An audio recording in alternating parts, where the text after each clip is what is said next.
Sorry in advance, kinda sick right now, but we need to talk about this. This feels, on first impression, like one of the worst ban lists we've gotten in a long time because of what it's effectively going to do to the format. Coming into this, Tyr was by far and away the best performing deck in the meta, with Sprite behind it in second place. We've had multiple tournaments now plagued by major problem cards that needed to be dealt with, but instead we got this. Banned now are Snow, Ronin Tonin, Hulk, Chaos Ruler, and Red Reboot. Snow is definitely too much for the current format, especially with Tyr being top tier, so honestly glad to see her go. Ronin getting hit here is a bit confusing as this is going to effectively remove Sprite from top tables, meaning that Tyr no longer has a rival. Aside from Snow, Tyr effectively had nothing hit on the list while Sprite had one of their main going first options removed, meaning that matchup is going to be far worse than it already kind of was. Hulk and Chaos Ruler are hits towards the Punk engine that was run in practically everything, which for as much as I do love the engine, realistically needed to go as it was causing too many problems. This does also mean that Punk as a rogue deck is going to be removed from the format too, which is unfortunate as it's one of the most fun for me personally, but I see why. Lastly, Red Reboot honestly should be gone, but it also should have been accompanied by hits to major Floodgates, as now without Reboot, Floodgates are a lot more safe to play in the format and will probably see even more of a swing towards mine decks moving forward.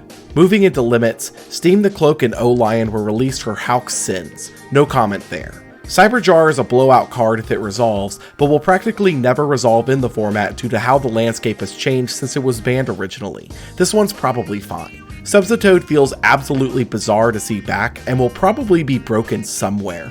With Ronin gone, I guess it's not as abusable, but I still feel like we have some interactions that are going to come up in the next week that will make me wish he was gone again. Spellbook of Judgment is an interesting one, following the OCG and Master Duel and limiting this card again.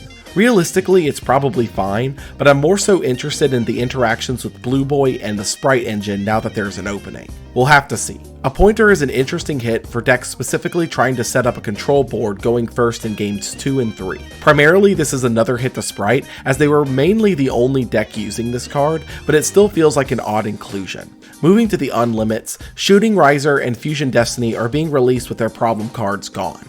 Dynamite can easily come back with True Dracos doing nothing in the format.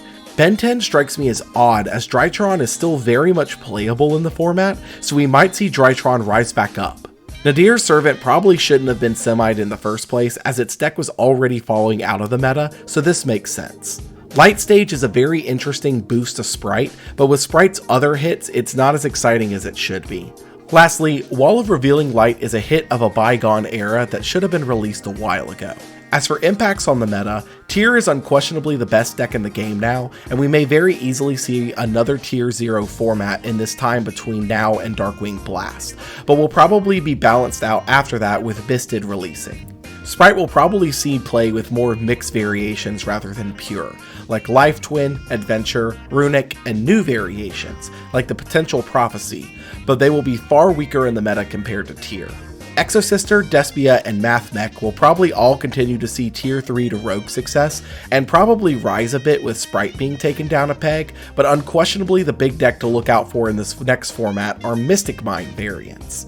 With Mine not hit and Red Reboot banned, Floodgate decks are going to see a rise in this meta and flourish, seeing a lot more tech cards in the main and sideboards to prepare for this eventuality. Keep an eye on Fluandereeze. Honestly, I'm very mixed on this list and don't particularly care for many of the choices, but we'll just have to see how this plays out.